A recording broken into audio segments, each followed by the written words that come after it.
Hola, vamos a retomar este ejercicio que habíamos dejado planteado en el último video.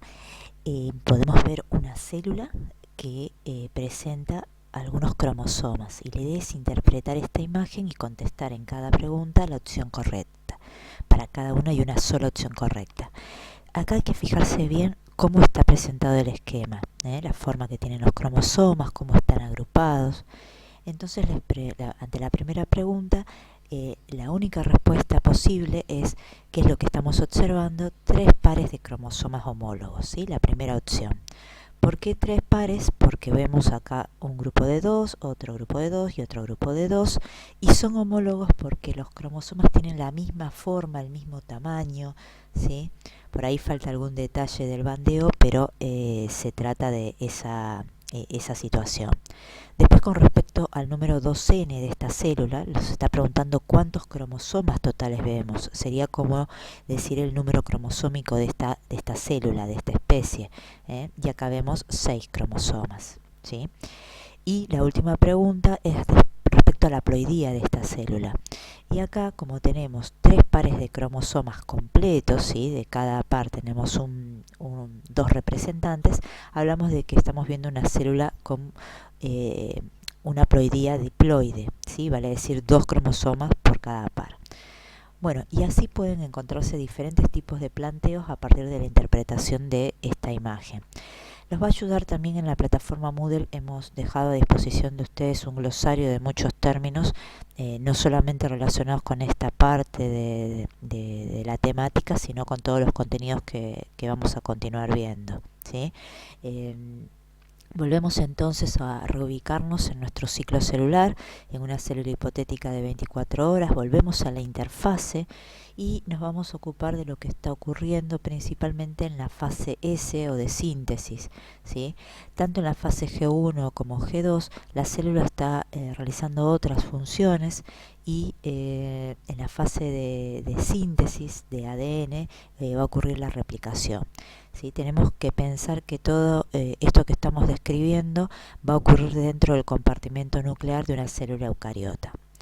¿Y a qué cosas me refiero con fenómenos, digamos, relacionados con el ADN?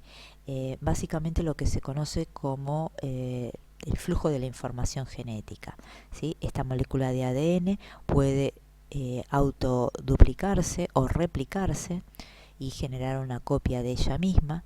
Puede también producir el fenómeno de transcripción, vale decir, a partir del mismo lenguaje de ácidos nucleicos y del ADN se sintetiza ARN, ¿sí? Recordemos que todas las variables de ARN sufren entonces esta síntesis a partir de un molde de ADN. Y desde el ARN, particularmente el ARN mensajero, se puede realizar la traducción hacia las proteínas. Otra forma de decirlo es hacer la síntesis de proteína a partir del molde de ARN mensajero. Se habla de traducción porque pasamos de lo que sería el lenguaje de ácidos nucleicos al lenguaje de proteínas, ¿sí? O de aminoácidos que constituyen las proteínas. Y una última opción que podemos también mencionar, que ocurre en muy pocas ocasiones en las células, generalmente cuando son infectados por virus, es que a partir de un molde de ARN se produzca la transcripción inversa hacia una molécula de ADN. De todos estos procesos, lo que deberíamos intentar conocer es dónde ocurre, cuándo ocurre y cómo ocurre, ¿sí? ¿Dónde ocurre? Podemos ir contestándolo. La replicación, la reparación del DNA, la recombinación genética y la transcripción en una célula eucariota va a ocurrir en el compartimento nuclear, mientras que la síntesis proteica o traducción para la formación de proteínas va a ocurrir en el citoplasma. Todos estos procesos que mencionamos en una célula procariota ocurren en el interior del soma bacteriano, ¿sí? Todos estos procesos que van a ser regulados de distinta manera.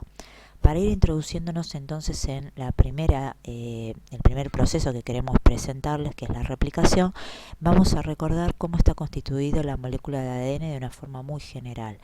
el ADN, el ácido desoxirribonucleico, es un polímero de nucleótidos. Acá tenemos un esquemita de cómo está formado un nucleótido por una base nitrogenada unida con un azúcar que es una desoxirribosa, y esta a su vez se une con el ácido fosfórico.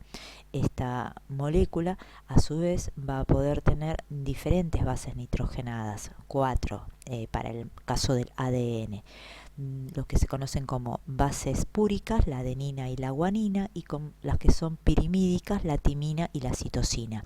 Estas bases nitrogenadas, una vez que está constituido el nucleótido, pueden interaccionar entre sí, y lo van a hacer por medio de puentes hidrógenos, y siempre lo va a hacer la adenina con la timina con 2 puentes de hidrógeno, y la citosina y la guanina a partir de 3 puentes de hidrógeno.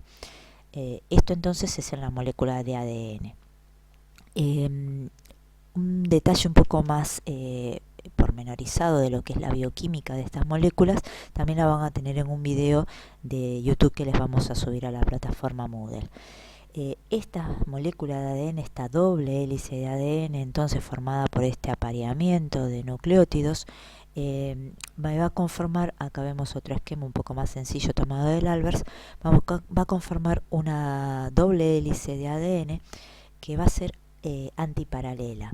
¿Qué significa eso? Que un extremo llamado 5', donde se va a encontrar el ácido fosfórico, se va a enfrentar o se va a emparentar con un nucleótido en un extremo 3' oxidrilo, ¿sí? Y lo mismo en los otros extremos, o sea, van a ser antiparalelas. Ahora bien, la replicación presentado en este esquema de una manera muy sencilla va a ser de tipo semiconservativa. ¿Por qué? Porque esta doble hélice se va a separar y cada una de las hebras que lo constituye va a servir de molde a una nueva hebra, y las hebras, las nuevas moléculas de ADN, van a tener cada una hebra original del ADN progenitor, ¿sí? Por eso se habla de semiconservativa. Tenemos que recordar que el ADN, constituyendo la cromatina, tenía diferentes grados de condensación, ¿sí? Teníamos el collar de perlas de 10 nanómetros de diámetro, el solenoide de 30 nanómetros de diámetro. Este solenoide a su vez se seguía plegando a partir de un eje proteico, apoyándose en un eje proteico, y después a su vez se seguía enrollando aún más. Bueno, estos bucles que teníamos a este nivel son las zonas que van a tener los sitios de origen de replicación del ADN. Esos orígenes de replicación van a ser zonas de esta doble hélice con gran predominio de nucleótidos apareados de adenina-timina, que se acuerdan eran los que tenían solamente 2 enlaces de hidrógeno, por lo tanto son un poco más lábiles y se pueden abrir con mayor facilidad, y este complejo proteico va a poder ingresar a ese nivel y separar las 2 hebras de ADN a ese nivel. En lo que serían las células procariotas hay un solo origen de replicación y se forma una sola burbuja de replicación, que sería esta estructura que vemos acá. Como es una molécula de ADN circular, alcanza con que se presente una sola burbuja. En cambio, en los eucariotas, que son moléculas lineales, los ADN, y con esta conformación que estábamos recordando, necesitamos miles de orígenes de replicación, los cuales van a dar van a hacer posible la replicación del ADN. Entonces nos vamos a meter en el modelo de la replicación en eucariotas. Se forma entonces esta burbuja de replicación, que la vemos acá arriba esquematizada. Cada burbuja va a estar formada por 2 horquillas de replicación. La horquilla de replicación estaría dada por la mitad, cada una de las mitades que tiene esta burbuja, ¿sí? Esta estructura en forma de Y sería la horquilla de replicación. Se describe de esta manera porque a ese nivel se va a sintetizar en una de las hebras de ADN, en un sentido 5', 3', la molécula nueva de ADN. ¿Sí? La polimerización de ese ADN. Y en la otra podemos ver en este esquema, me está mostrando que aunque se produce también en el sentido 5', 3', lo hace de manera fragmentada, ¿sí? O discontinua. Lo mismo ocurre en la otra horquilla de replicación, ¿sí? Siempre estamos pensando en que el molde que está copiándose se presenta en el sentido 3', 5', y por lo tanto se sintetiza la nueva hebra en sentido 5', 3'. La polimerasa, la ADN polimerasa, que va a ser la responsable de esta síntesis, lo hace solamente en esa dirección. A medida que crece la horquilla de replicación, los nuevos segmentos que se van formando siempre van a ser continuos en la dirección 5', 3', como podemos ver acá, o discontinuos en la antiparalela de esa hebra, en lo que se conoce como fragmentos de Okazaki, que fue el bioquímico que los describió por primera vez. Después vamos a ver el apellido escrito. ¿Sí? Este esquemita está tomado del Alberts, en donde nos muestra entonces cómo ocurriría esa replicación a nivel de las burbujas de replicación en esas horquillas de replicación. Vamos a mencionar algunas enzimas que intervienen en este proceso. Para empezar, acá tenemos la hebra de ADN y vamos a ver que hay distintos tipos de moléculas que interaccionan con ella. Las primeras son helicasas, se llaman de esa forma porque abren la doble hélice, ¿sí? Cuando abre esa doble hélice, van a unirse a ese nivel unas proteínas que mantienen las cadenas separadas, que son proteínas de unión a la cadena simple, para que no se vuelvan a autoaparear las bases, ¿sí? Porque se atraen, obviamente la adenina se atrae con la timina y la citosina con la guanina. Entonces esta helicasa necesita de estas otras proteínas que le ayudan a avanzar entonces sobre la doble hélice. También vamos a tener primasas, topoisomerasas, ADN polimerasas, nucleasas y ligasas. Las nucleasas rompen el ADN, mientras que las ligasas lo unen. Vamos a ver un poquito más en detalle qué hacen las topoisomerasas. Hay dos tipos de topoisomerasas, la topoisomerasa 1 y la topoisomerasa 2.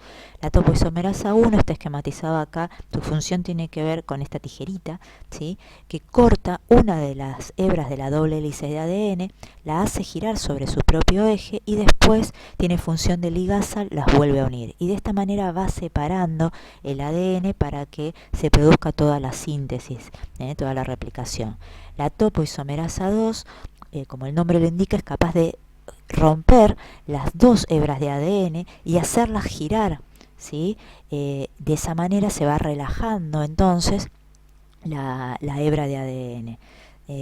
No solamente la diferencia está en eso, en que corte una hebra o las dos hebras, sino que también la topoisomerasa va a ser factible el corte y empalme en segmentos que están más o menos cerca, ¿sí? No muy distantes, mientras que la girasa puede hacerlo a gran distancia. Con respecto a la primasa y las ADN polimerasas, vamos a ver que nosotros necesitamos sí o sí para hacer la síntesis del ADN, como dijimos 5', 3', que la ADN polimerasa se encuentre con un extremo oxidrilo 3', y no lo puede hacer de nuevo, sino que necesita entonces encontrarse con ese extremo 3'.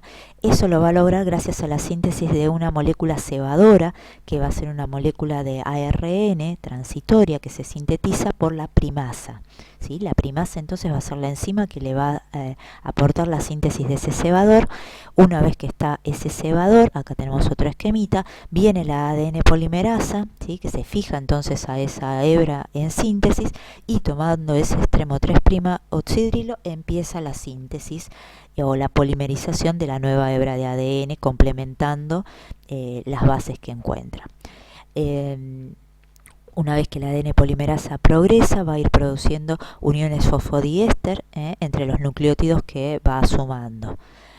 Bueno, en líneas generales entonces esas serían las enzimas, ¿sí?